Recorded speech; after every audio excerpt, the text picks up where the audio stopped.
Good morning and good early afternoon. My name is Aurélien Lorange, and together with my colleagues from the Corax Foundation, we have one match for two teams who are starting the Hague Inter-University Law Debate Tournament 2026, 9th edition. We are pleased to have Paris 1 Pantheon-Sorbonne University from France, and as well United Arab Emirates Universities from United Arab Emirates.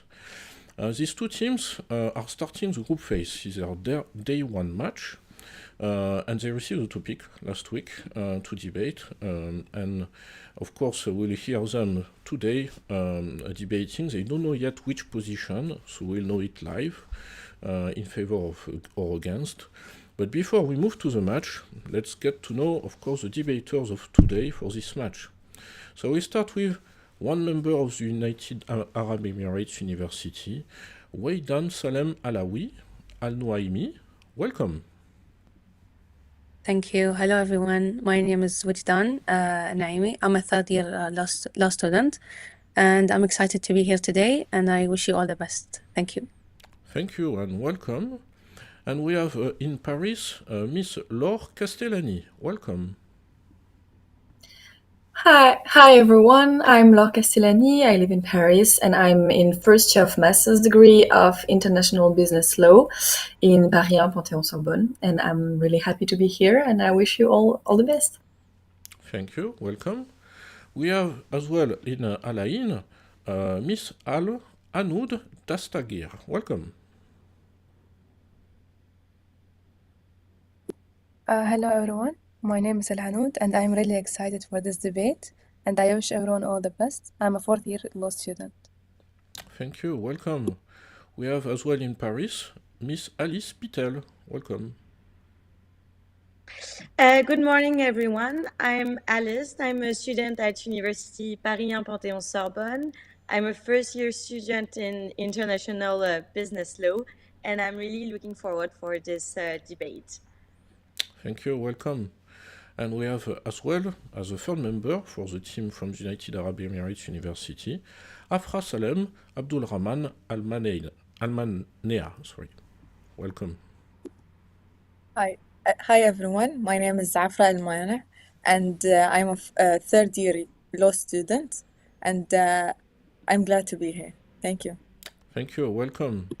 And we send greetings as well to one coach, Professor Kazem Abulaz.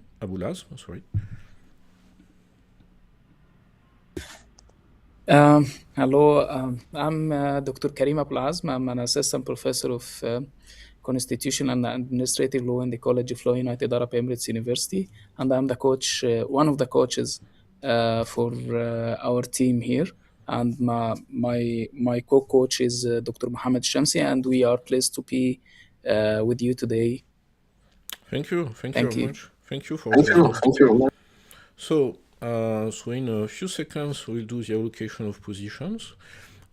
Just for you to explain how it works, you will see a wheel turning on your screen with the name of your institutions, double flags actually, so that is the time.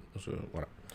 So normally you should be able to see the same things on my screen, so meaning a wheel with two positions possible for each university, to be in favor or to be against the motion.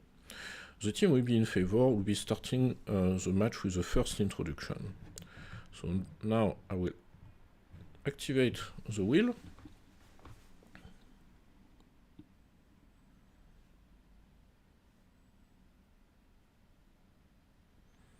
For this match, that will be the United Arab Emirates Universities will be against the motion. And as a consequence, that will be Paris 1 Pantheon-Sorbonne University will be in favor of the motion.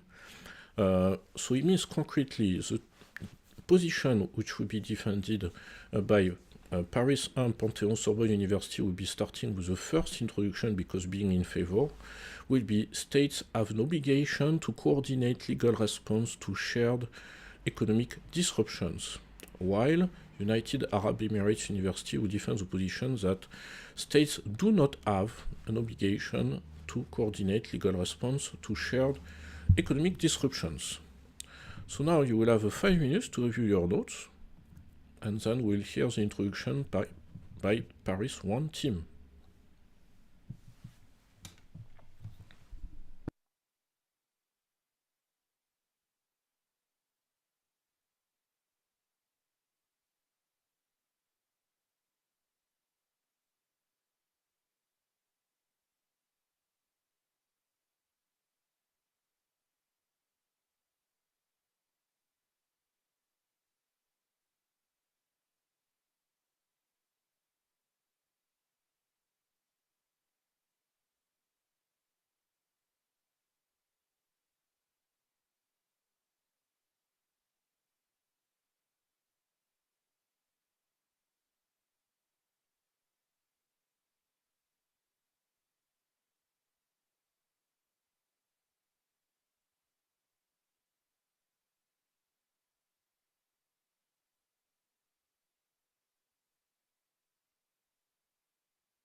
So I stop sharing my screen, and I will give the floor as well to Miss Lal, who will be the timekeeper. She will explain as well. I think she's coming back to the room. So Miss Lal, Can you hear me? Maybe. Yes. Yes. Okay. So, all right. So that concludes the end of the preparation. We will now start. Just a quick note regarding the timing. So the yellow card, if you can see, it signifies that you have 30 seconds left, and the red card means that time is up. You may comfortably finish your sentence, but it's not recommended to start another. With that, we will now start with our opening statements, starting off with Paris Pantheon-Sorbonne University. You now have 4 minutes. Whenever you're ready. An organizer, and on my behalf of myself and my teammate Alice Bittel, we will pleased to discuss this very interesting issue with you. And we will argue today that international law does impose a legal coordination to states to coordinate the response toward economic disruptions. So we can start by imagining a world facing several crises, health, environment, or economic. This is the world we are living today. And now let's imagine that every state responds alone without any cooperation or coordination. This is, in reality, this would mean fragmented market or regulatory, and it will lead to inefficient response to chaos, international chaos. So the question before us is really simple. Does the states have actually an obligation to coordinate legal responses while facing economic disruption? And our answer today is yes, not because coordination is politically benefits. This is a fact, but also because international law today understood the importance of this global interdependence that we have and the importance of increasing a multinational and multidimensional response. Let's first clarify our definition. By economic disruption, we refer to something that will destabilize markets beyond borders. We talk about financial collapses or pandemic, climate shock, energy shock, whatever that will destabilize the world order. And by coordination, I think it's important to say that we do not mean uniformity. We do not mean erasing sovereignty of the states on their ability to make the law. It means consultation, it means cooperation and aligning legal response in order to have a national decision that will benefits to everyone. So the answer lies in two complementary ideas: normative evolution, that we'll explain a bit later, and global interdependence. Because we truly believe that today sovereignty does not mean isolation. International law increasingly frames sovereignty as responsibility toward another. And today, international law put in place a system of obligation for states to coordinate their legal responses. It started way before today. It started in 1930 with the Great Depression. We saw it also, of course, after the Second World War with the UN system, the Bretton Woods institution, and later the WTO framework.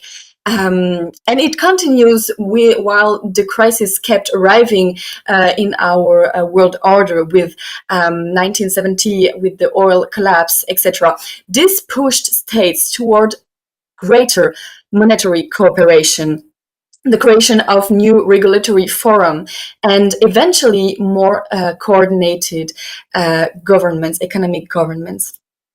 So, in other words, we assert that coordination is not today an abstract ideal.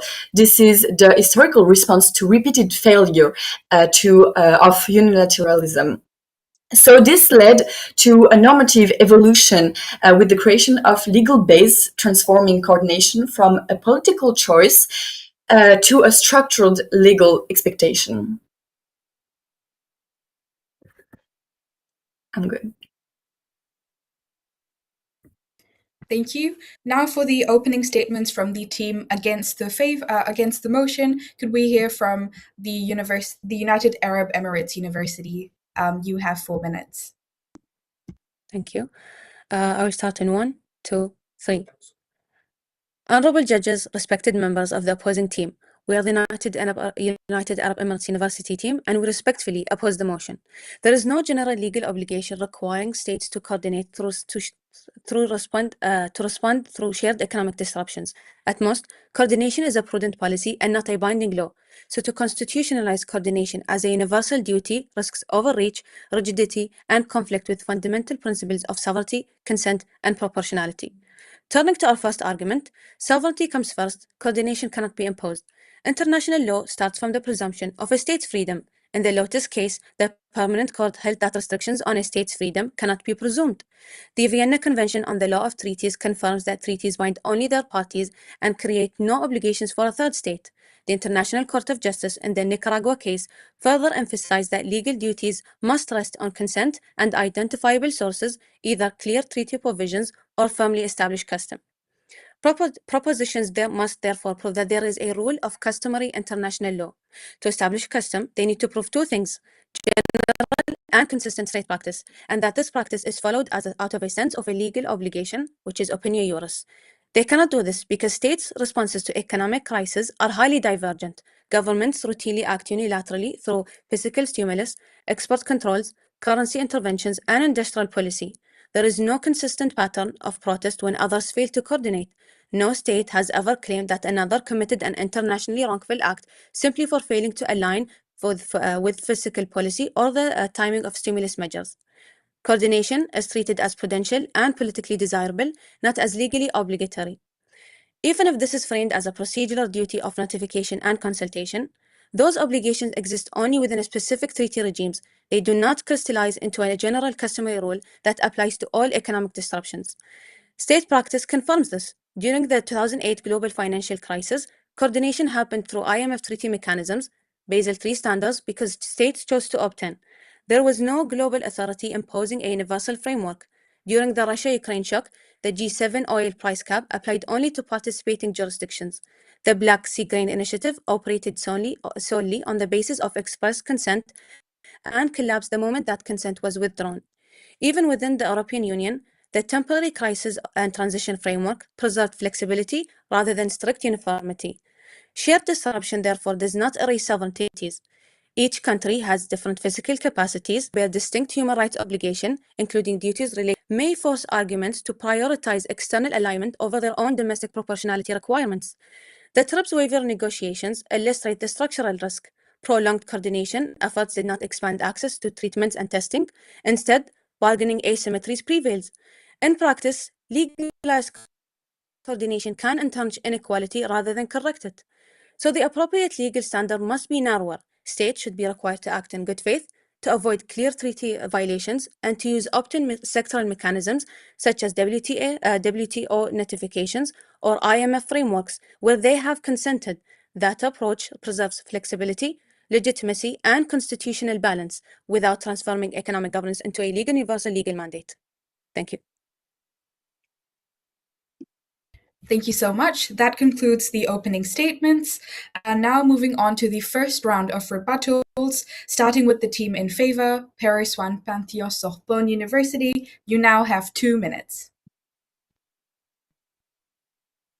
I will also start this debate on our behalf. So to start with, I think our first argument and one of the strongest is that systemic crisis that we faced repeatedly throughout our history led clearly to a legal logic of coordinated responses.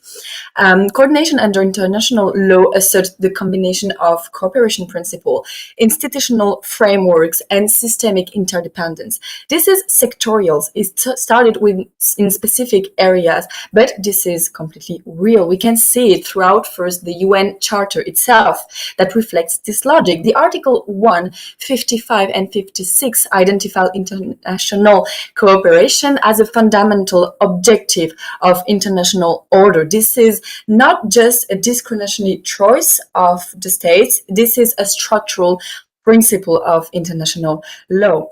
This cooperative framework actually is also very visible throughout specialized economic regime. This might be sectorial, but this is worldwide, and this is an obligation to the states. The IMF is, I think, the strongest example of a binding obligation.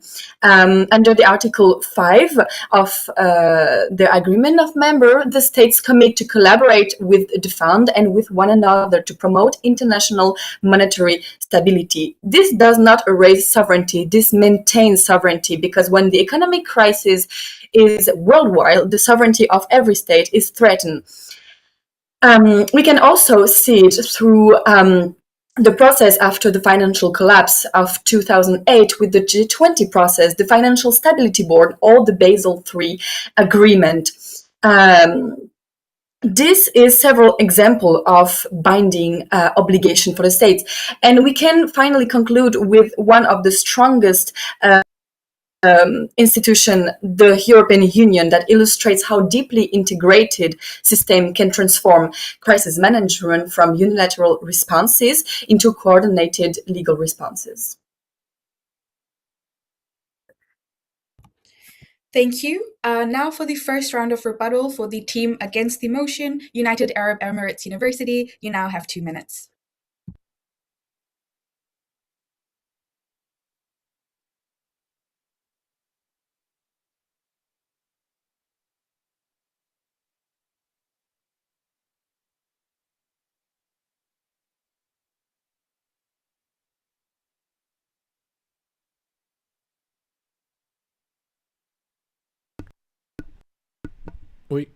We cannot hear you. Yes. Sorry, I had a problem with my microphone, with my laptop. Yes, we start the time when you will tell us. Yeah.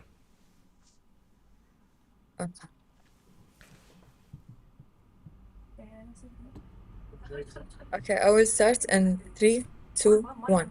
Honorable judges, proposition claims that coordination is already a binding rule of international law.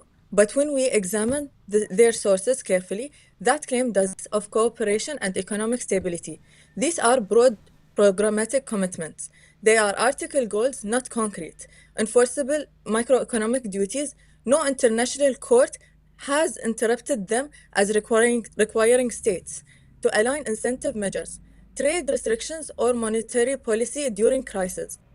Turning aspirational language into a justiciable obligation goes far beyond established constructions. Second, the Friendly Relation Declaration. This is a General Assembly resolution soft law. It may guide interpretation, but it does not create binding obligations without consistent state practice and opinion juris. Where is that practice? During global economic crisis, states act differently and often on its own authority. There are no diplomatic protests framed as breaches of international law for failure to coordinate, no claims of state responsibility, no litigation.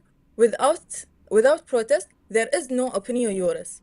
Third, WTO and IMF mechanisms are treaty-based and sector-specific. They apply to consistent members and only within defined areas. They confirm our position. Coordination exists, be transplanted into microeconomics. These cases concerned identifiable physical harm across borders. Economic spillovers, however, constant and systemic. If every foreseeable financial ripple creates a legal duty to coordinate, then our ordinary economic governance becomes internationally adjustable. State practice does not support such as transformation. Coordination may be wise, it may be desirable, but desirability is not legality.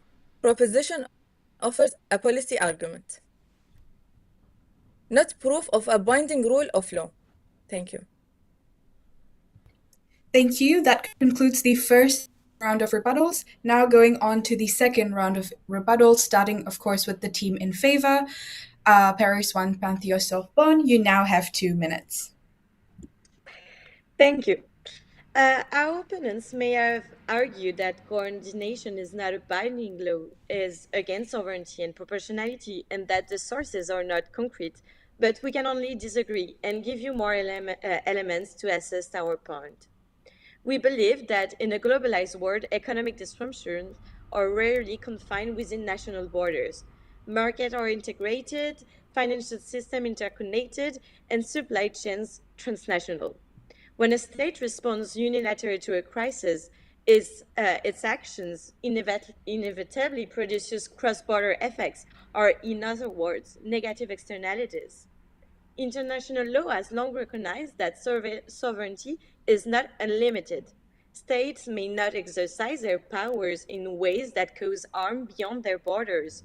The principle is well established in environmental law, and we believe that this logic can be extended to economic interdependence.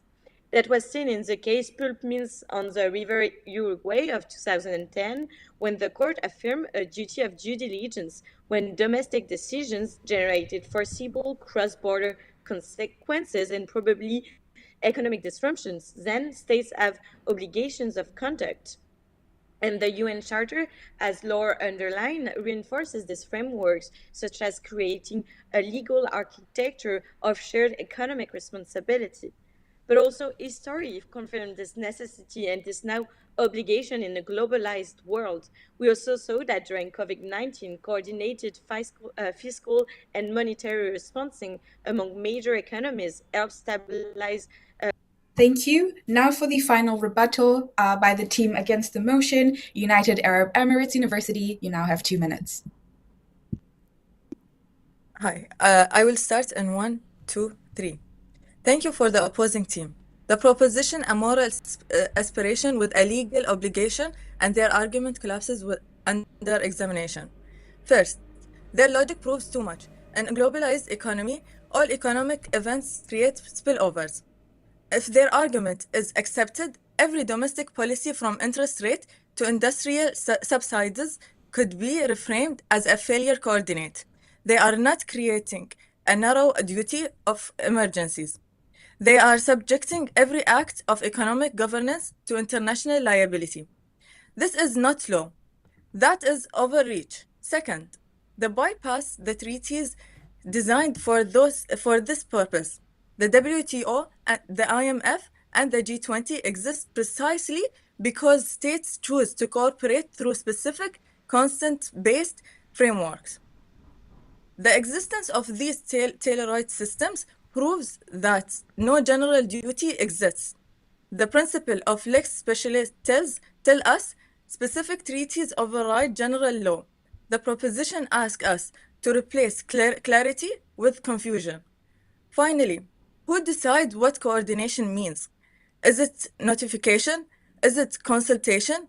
Is it alignment? And if alignment, whose standards? In practice, this vague duty would empower powerful states to define the correct response and liable any deviation by weaker states as a breach. This is not solidarity. It is a legal weapon to enforce economic orthodoxy on the vulnerable. For these reasons, their claim must fail. Thank you. Thank you. We have now completed the rebuttal stage and will now move on to the conclusions.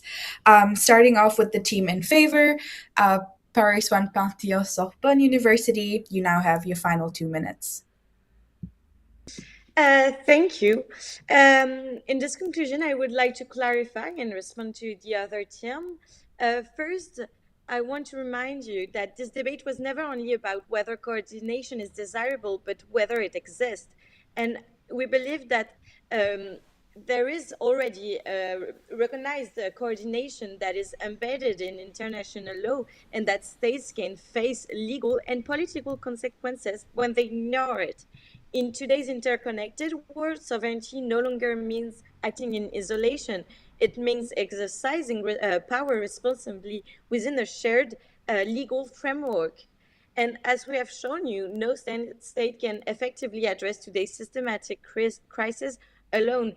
international law through institutions like the UN, the IMF, the EU, or the WTO, it increasingly structures cooperation and constrains purely unilateral responses. In a globalized economy, national decisions create cross-border effect, and principles such as due diligence show that sovereignty already comes with obligation to consider others. Therefore, coordination is not about uniform laws, but about legally grounded cooperation that reflects deep interdependence and helps prevent global economic instability. These are not abstract ideals, they are legal standards that exist. When a state violates them, they can face dispute settlement, reputation sanctions, countermeasures, or economic consequences through international institutions. And our opponents argue that sovereignty comes first, but we need to remind you that coordination against does not mean sovereignty, does not eliminate sovereignty, and international law does not require identical law or perfect consensus. And you asked who decides what coordination means, but coordination already exists in international law. It imposes obligation of conduct to cooperate, to consult, and to anticipate as the global effects of national decisions. Thank you. Thank you. Now for the conclusions by the team against the motion, United Arab Emirates University. You now have 2 minutes. I will start in 3, 2, 1. Honorable judges, to conclude, our stance is clear. International law starts from sovereignty and freedom of action. Restrictions on that freedom cannot be presumed. Treaty obligations bind only to those who have consented to them. The customary law requires 2 elements: a consistent state practice and opinion juris. Neither exists here. In real crisis, states act differently and often unilaterally through fiscal stimulus, export controls, or industrial policy, without being accused of internationally wrongful acts for failing to coordinate. Where coordination does occur, it is because states have chosen specific regulations and frameworks, not because they are bound by a universal rule. We have also shown that rigid coordination can clash with domestic legal duties because countries differ in fiscal capacity, inflation, constitutional structure, and human rights obligations. Emergencies require agility, not legal handcuffs. As the TRIPS waiver experience shows, legalized coordination can entrench inequality rather than solve it. So a blanket coordination mandate risks rigidity, inequality, and constitutional conflict. International law instead calls for responsible engagement within agreed frameworks, like good faith, compliance with existing treaties, and opt-in mechanisms based on consent, not enforced alignment across fundamentally different economies. For these reasons, the motion must be rejected. Thank you.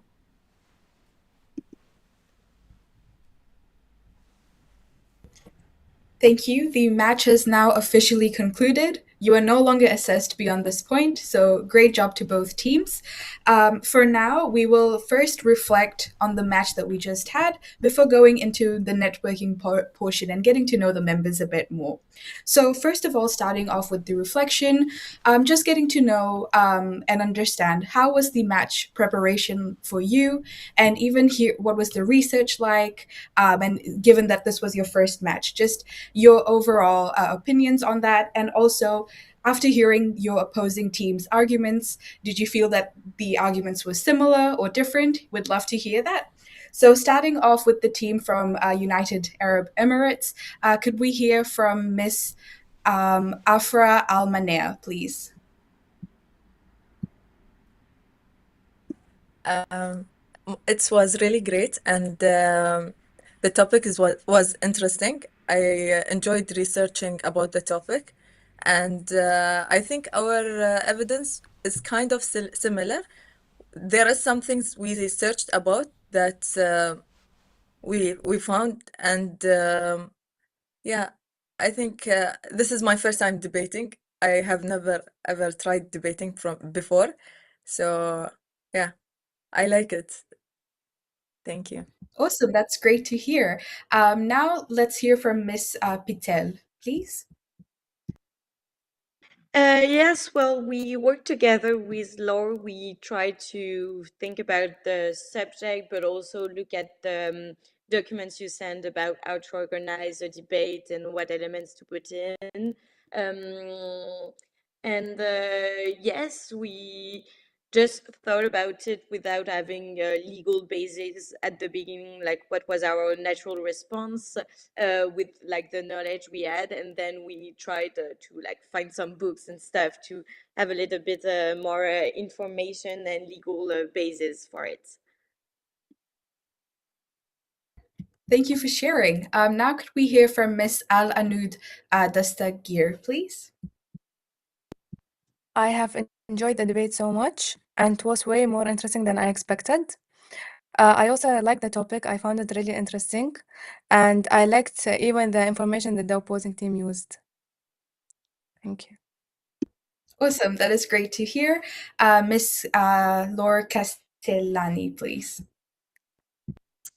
I really enjoyed it. It's also my first time debating, and I really enjoyed it just using my university knowledge, but out of university and the fear of grades and whatever. It was just really fun to think about it. And it's also such actual current important subject that we have that we had today. So it was really interesting and felt extremely grounded to the reality. So it was really fun, and I really enjoyed even debating today. It was really, really fun. Thanks so much. And finally, Ms. Wejdan Al-Nuaimi, please. It was an interesting debate. The preparation period was very hectic because we had preparations for midterms as well. It was an interesting debate. I liked how the other team framed their evidence and arguments. It's not my first argument. As a prior IB student, I tried debating before, but I enjoyed this one most. Thank you. Thank you for sharing, and that's great to hear, of course. Okay, so now moving on to the networking portion. So the first question is, why did you decide to represent your university in this tournament? And what does being selected mean to you as law students? So essentially, what sort of process did you go through before entering this competition internally? So maybe starting off with UAE University, anyone can share. That would be great. The preparations internally first was interviewing everyone individually, testing their English skills and talking skills, speaking skills, and those standard skills. What was the other question? What did you Yes, so why did you decide to represent your university? And yeah. Sorry, it's my third year law student. I'm graduating hopefully next semester. So I wanted to leave a bit of a memory back at the university, especially that speaking skills and communication skills are required as a law student and as a future lawyer. So I wanted to improve those skills before leaving the university. Thank you. Thank you for this opportunity as well. That sounds wholesome. Thank you so much. Would any of the other members from UAE University like to add on? Yes, I would like to add on the reason why we chose to represent our university. Actually, our university, it's their first time joining this competition.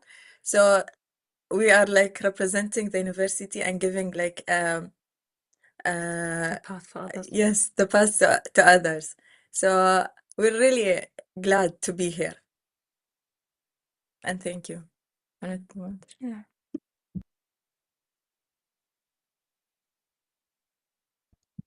Okay, thank you so much. Now for the same question, again, just a quick reminder, what was the internal process like and why did you decide to represent your university / what does it mean to be selected? Paris 1, Pantheon-Sorbonne University, both members, please feel free. I can I can start if you want. Okay. So it's my first debate, and I really wanted to do one this year. I had a really good feedback from the last year teams. They really enjoyed the process and the questions that they had. So I thought it was a good opportunity for me to debate. It's not an exercise that we do so much, paradoxically, in law university. So it was a good training, but also personally, I really enjoyed the question, and I think it was a good opportunity to do law, but in a more international level with very actual questions. So I think it was really just fun, and personally, I really enjoyed the subject. This is very personal preferences, but I really enjoyed the topics that were chosen. So I was just happy to be able to practice a bit my knowledge, as I said previously, and just trying to debate as a law student. It's always interesting. Ms. Patel, would you like to add on, perhaps regarding the internal process? Yeah, well, the internal process we applied together. We already knew that we wanted to do that together as we are in the same master degree, and it was like organized by a society in Paris 1, Paris 1, that is called Elsa, and like we applied with our CV and cover letter, and well, we did it at the end, and I was really happy also to do that because I already debated or did some like legal eloquence competition, but never in English, so it was quite challenging, but I really liked also this part. Awesome. Thank you, everyone, for sharing. We really hope that you continue with this learning journey as you progress through the tournament. And now for the final question. So, if the opposing team were to visit your city or country, what place, institution, or experience do you think would best reflect the legal or academic culture? So, slightly packed question there. And again, maybe starting off with UAE University. Anyone could start.